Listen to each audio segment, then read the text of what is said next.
En Venezuela murió Ariadna Pinto.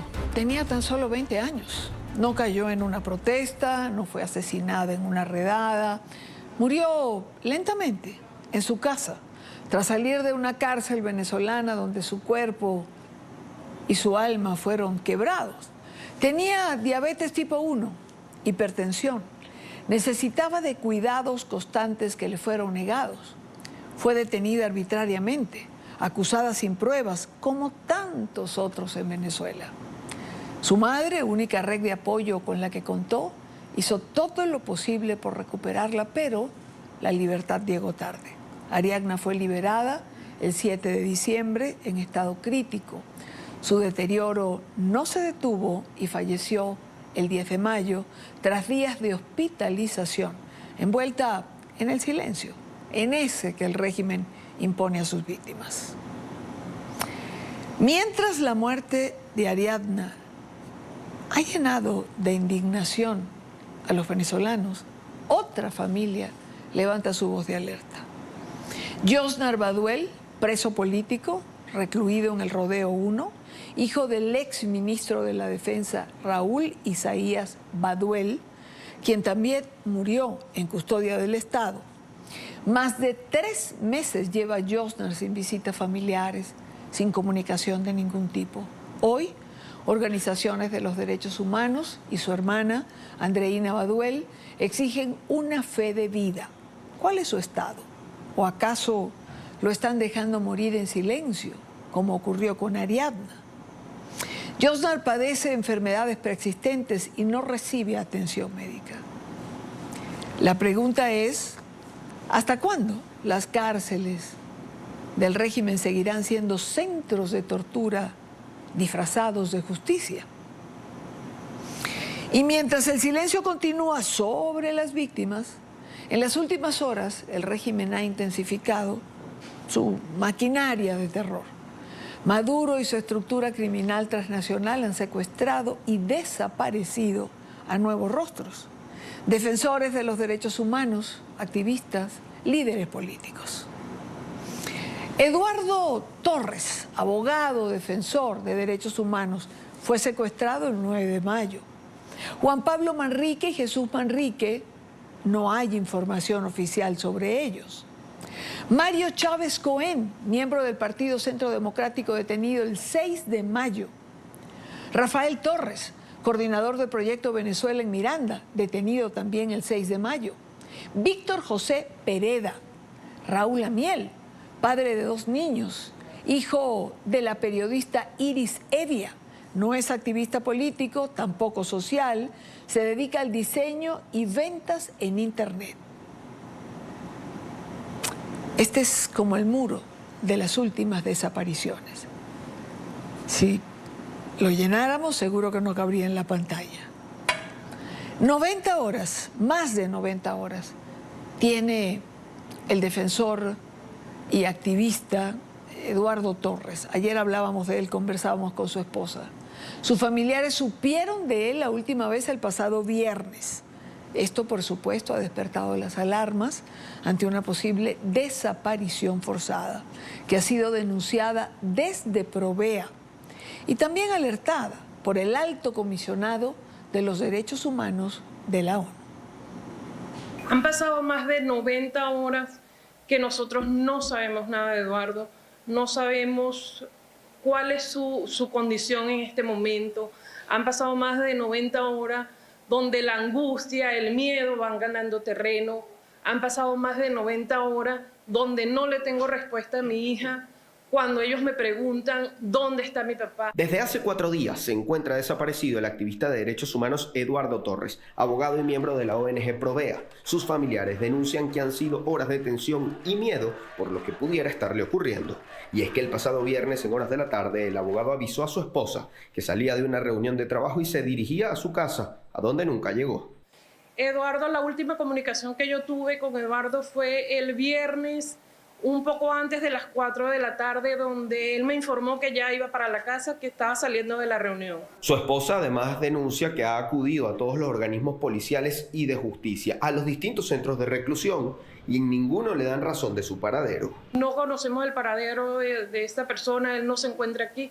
Esa es la respuesta que obtuvimos. Esta situación, por supuesto, impacta no solo en su esposa y sus hijos, sino también en la madre de Eduardo Torres, que asegura no es ningún delincuente ni ha cometido ningún crimen. Lo que ha hecho es acompañar y defender a los presos políticos. Aún así, corriendo el riesgo, él no le importaba. Él siempre cumplía lo que él quería. Es su meta, es lo que le gusta, pues.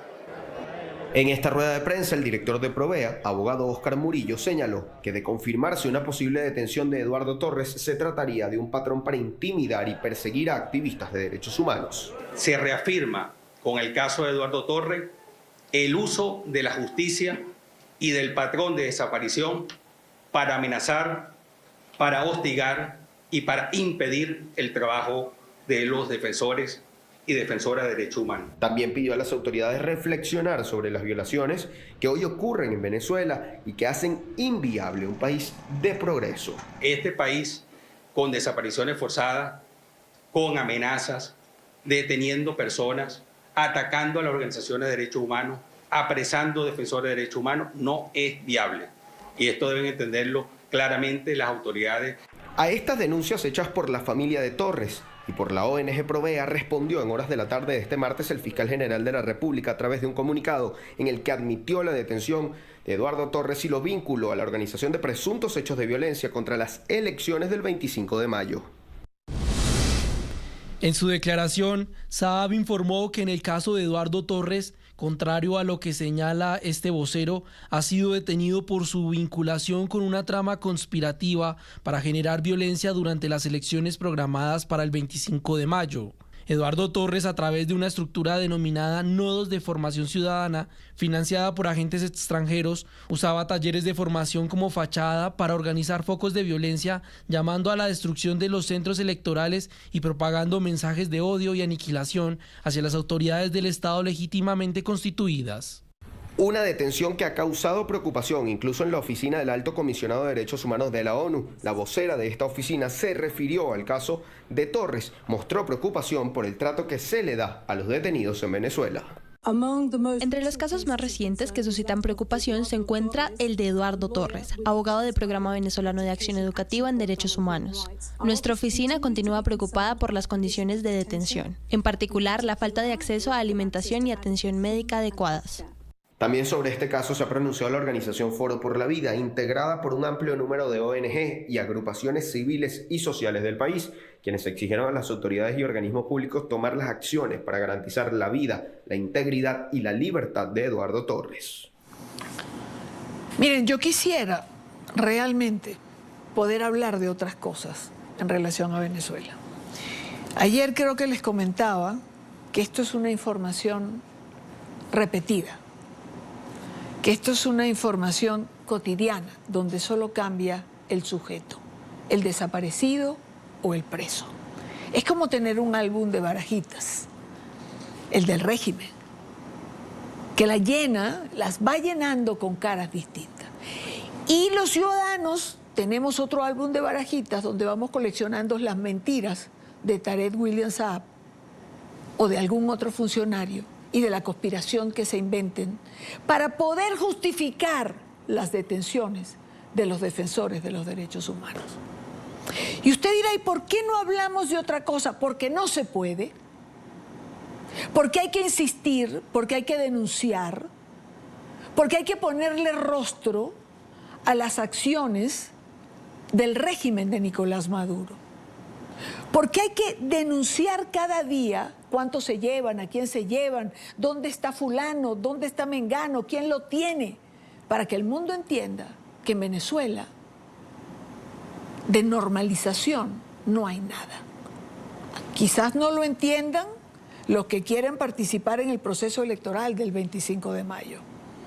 Quizás ellos lo vean todo normal, porque el resto de los ciudadanos y los que estamos fuera, de normalidad, nada. Este es un régimen criminal que secuestra, desaparece, detiene y en momentos determinados aumenta la presión y la ola crece significativamente. Rodrigo Diamante es preso político venezolano, es presidente de la ONG Un Mundo Sin Mordaza, está con nosotros la tarde de hoy. Rodrigo, bienvenido, buena tarde para ti. Hola, Idania, gracias por la oportunidad. Buenas tardes. Bueno, si es que uno puede decir que son buenas, porque realmente esto duele tanto. ¿Por qué, digamos, este incremento en esta ola de desapariciones? Sí, la verdad es que es difícil entender el comportamiento del régimen. Evidentemente, que hayamos podido liberar a las personas que están en la embajada de Argentina, Brasil, que finalmente están libres, esto ha generado una consecuencia, que es que el régimen, evidentemente, para demostrarse siempre fuerte, arremete y contra los venezolanos y sobre todo contra aquellos más que tienen un símbolo mayor para la sociedad, como por ejemplo en este caso el caso de Eduardo Torres, que es uno de los figuras del mundo de los derechos humanos más prominentes, más importantes del país, una persona humilde, trabajadora, que tiene toda su vida dedicada al servicio de los demás. Es una especie de santo ciudadano que yo conozco hace casi 15 años trabajando con él y que tiene una trayectoria impecable en Naciones Unidas, en la Corte Penal Internacional, en distintas instancias. Y flaco favor se hace el régimen, ¿no? Evidentemente deteniéndolo a él, porque prende todas las alarmas internacionales. Pero como sabemos, es un régimen que vive el terror, de sembrar el terror y el dolor, sembrar el miedo en los venezolanos, terrorismo de Estado, como lo denominó la Comisión Interamericana de Derechos Humanos. Y así como él, muchos otros han sufrido estas consecuencias. También el régimen no ha querido ceder en muchas de las denuncias que hemos hecho, por ejemplo, los aislamientos continuos en contra de quienes hoy en día se encuentran privados de libertad, que no les permiten tener acceso a sus familiares. Hay presos que desde que tienen más de 11, 12 meses sin poder tener acceso de ver a sus abogados, a sus familiares. Es un patrón muy delicado. Ahí tenemos a personas como Freddy Superlano, Roland Carreño, un periodista importantísimo venezolano, Américo de Gracia, Perkin Rocha, o también otra persona importantísima en el mundo de los derechos humanos, Viallo Pilieri, Pedro Guanipa, Rafael Ramírez, David Barroso, Alfredo Figueroa, Diana Jesús Armas, colega mío, activista de derechos humanos también, que cumple 5 meses, hace unos días cumplió 5 meses ya secuestrado por el régimen. Luis Palo, Carlos Azuaje, Enrique Márquez, Noel Álvarez, Luis Somasa, ninguno de ellos se le ha permitido ver en persona a sus abogados o algunos de sus familiares. Y esto es otra manera de tortura, ¿no? Adicional a las que ya conocemos. Y sumado a esto está el esquema de desaparición forzada. El esquema de desaparición forzada viene ocurriendo de manera sistemática desde mediados del año pasado, donde básicamente por varios meses ninguna de las personas que están detenidas, primero que son detenidas a través de una figura, unos funcionarios que no tienen ningún tipo de identificación, y luego son secuestrados literalmente y llevados a una celda, puede ser una cárcel clandestina, de las muchas que hay en Caracas o en el resto del país, y de ahí no se le notifica a la familia. Hemos tenido casos que han pasado más de 4 meses sin que los familiares sepan si su familiar está preso, detenido o sin vida. Entonces esta es otra manera de sembrar más terror, sembrar miedo, porque es lo único que le queda a este régimen. Este es el régimen de Nicolás Maduro y de Juan Cabello, es el régimen del terror y del miedo. Y eso es lo único que los mantiene en el poder. Y bueno, por desgracia, nuestros héroes, aquellos que defienden derechos humanos, aquellos que han luchado por la democracia, son las primeras víctimas. Me dolió mucho la historia de Eduardo Torres porque lo detuvieron un 9 de mayo. Yo un 9 de mayo que también fui por suerte liberado, pero estaba preso en el SEBIN. Así que mientras yo estaba recordando el momento en que fui liberado, después me enteré de la terrible noticia de que un amigo mío, Eduardo Torres, estaba siendo detenido. Bueno, fíjate que la situación es tal, no solo la ONU se ha pronunciado, lo ha hecho también WOLA, la Oficina de Asuntos Latinoamericanos en Washington, lo ha hecho Amnistía Internacional el día de hoy, y es que parecieran no tener freno. Por supuesto que es importante que se manifiesten todas estas organizaciones internacionales, pero a veces me pregunto, Rodrigo, si les da lo mismo. Sí, yo creo que a ellos les da lo mismo, pero el daño, o sea, el efecto negativo lo reciben. A ellos les dio lo mismo robarse las elecciones, pero la comunidad internacional sabe hoy en día que quienes están en el poder los secuestraron. Eso no era así hace un año, hace año y medio. Ellos le da lo mismo seguir generando terror, creando nuevos patrones de persecución política, pero esto no significa que aunque le den a ellos lo mismo, esto no tiene un efecto negativo en ellos. Entonces, yo creo que el trabajo que tenemos que hacer nosotros no es por si a ellos les da lo mismo o no, sino porque nosotros tenemos la certeza de que esto los perjudica y los aísla más internacionalmente y los debilita. Evidentemente, esto tiene que ir acompañado con acciones más fuertes, desde sanciones internacionales, no solo de Estados Unidos, sino de Europa, sobre todo contra que todo el aparato de represión para que no quede impune esta persecución contra los héroes venezolanos, contra los santos venezolanos que han dado su vida por nuestra libertad. Entonces, bueno, este trabajo hay que seguirlo haciendo. Por ejemplo, el lunes que viene el panel de expertos de la OEA va a emitir su último informe durante la Secretaría de Luis Almagro, donde, bueno, van a poder retratar nuevamente todo este esquema nuevo de persecución política y cómo la dictadura ha elevado, cómo ha profundizado sus herramientas para crear terror en los venezolanos. Y bueno, nosotros seguiremos desenmascarando esta verdad, seguiremos alzando la voz por los presos políticos que nos necesitan y que son realmente la razón por la cual no podemos descansar. ¿Cómo uno puede descansar cuando sabe que tiene un amigo, un compañero de trabajo del mundo de los derechos humanos, de la lucha por Venezuela, secuestrado simplemente por gritar libertad? Y esta solidaridad no tiene que venir nada más de los venezolanos, también del continente entero, porque si no detenemos la dictadura de Maduro, a la vuelta de la esquina se puede ir replicando en otros países. Y esto tiene que ser una conciencia ciudadana de todos los latinoamericanos, porque ningún país está a salvo de caer en dictadura. Y la única manera de evitar que eso pase es como un cáncer, es ir a la raíz y es alzar la voz y luchar en contra de las dictaduras de Cuba, de Nicaragua y de Venezuela y seguir luchando hasta poderlo conseguir, porque además, sobre todo a nosotros los venezolanos, no nos queda otra opción, ya que ese es nuestro país y nunca lo vamos a recuperar si nosotros no hacemos todo lo necesario para lograrlo. Claro. ¿Cómo preservar en un momento como este a los defensores de derechos humanos que son tan valiosos, tan importantes en su trabajo, en su documentación de otros casos y de ayudar a otros, como el caso de Eduardo Torres, que terminó él ahora siendo desaparecido? ¿Qué hacer por ellos, Rodrigo? Y además, ¿esto se relaciona de alguna manera, crees tú? Evidentemente, la salida de quienes se encontraban en la Embajada de Argentina en Caracas, parece que... Bueno, hubo represalias. Pero totales. Es que yo creo que la rabia no encuentran cómo drenarla, sino en esta ola de terror que intentan sembrar. Pero creo que también, de alguna manera, tiene que ver con el próximo 25 de mayo y ese proceso electoral que ha convocado Maduro.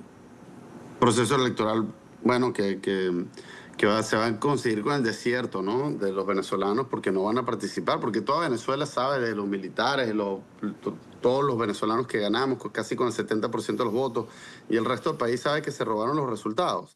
Y la gente no se quiere prestar para eso. Evidentemente habrán algunos que irán obligados, pero no existe. Tú hablas con cualquier venezolano que está en Venezuela y ni está enterado que hay unas elecciones en mayo, porque es una gran farsa, es una gran mentira. Los venezolanos estamos claros. Todos los que se prestan para esa mentira, desde mi punto de vista, están avalando una mentira, pero son una minoría. Los venezolanos tenemos que buscar la manera de salir de la dictadura, ser fiel a nuestros principios, ser fiel a lo que nos movió para ganar las elecciones del 28 de julio y ser fieles a quienes están dando su vida, a quienes están hoy en día en la cárcel, no negociando, sino desde ahí luchando y recordándonos que vivimos en dictadura y que no podemos detenernos hasta conseguirlo. ¿Qué pueden hacer los venezolanos por ayudar a esos presos políticos? Oye, yo creo que todos tenemos redes sociales, sobre todo los que vivimos en el exterior, porque entiendo que los que viven en Venezuela tengan miedo y eso lo entendemos todos. Pero los que vivimos en el exterior, esos más de 8 millones de venezolanos, tenemos que utilizar nuestras redes sociales. Yo lo que le pediría es, vayan a las cuentas de las redes sociales, sigan las organizaciones de derechos humanos, que ustedes consideren del mundo que luchan por Venezuela, por la libertad, y ayuden a compartir esos rostros de hombres y mujeres, como Rocío San Miguel, por ejemplo, de que se encuentran privados de libertad, que se encuentran secuestrados por el régimen, que están secuestrados por tu libertad, por nuestra libertad, por nuestro país. Esos son nuestros héroes y lo mínimo que podemos hacer todos los días es honrarlos hasta que sean libres, y esto es la mejor manera de seguir luchando por Venezuela. Y una última pregunta, Rodrigo. El 25 de mayo, ¿el camino es la abstención como protesta? Bueno, yo creo en la libertad, ¿no? Mundo Sin Mordaza es un mundo que promueve la libertad. Yo creo que la gente tiene la libertad de decir lo que quiere hacer, pero mi perspectiva es que justamente participar en esto sería darle la espalda a los 70% de venezolanos que votaron el año pasado, darle la espalda a las personas que están privadas de libertad, es caer en el juego del régimen, es traicionarse a sí mismo. A veces vemos la política como el juego pequeño, lo que me conviene a mí, cómo yo me beneficio. Y en esa política todos perdemos. O sea, la única manera que existe, correcta, de hacer política es pensando en la sociedad como un todo. Y sobre todo en aquellos que hoy en día se encuentran privados de libertad y aquellos que han dado su vida por Venezuela. Y les tenemos que rendir homenaje. Y la mejor manera de hacerlo es no prestarnos a las jugadas del régimen, que todos sabemos que son unas farsas, que al final ellos toman las decisiones que quieran. Así que sí, yo creo que lo más sensato y lo correcto es no participar en esa mentira, porque es una mentira, no traicionarse a sí mismo participando en esa mentira y honrar a las personas que están dando su vida y su libertad por Venezuela, porque creo que ese es el único camino que nos va a llevar a nuestra libertad. Es Rodrigo Diamante, fue preso político y es presidente de la ONG Un Mundo Sin Mordaza. Rodrigo, gracias, un abrazo grande para ti. Gracias, Diana, gracias por ser nuestra voz todos los días por toda Venezuela y el mundo. Gracias, gracias a ti.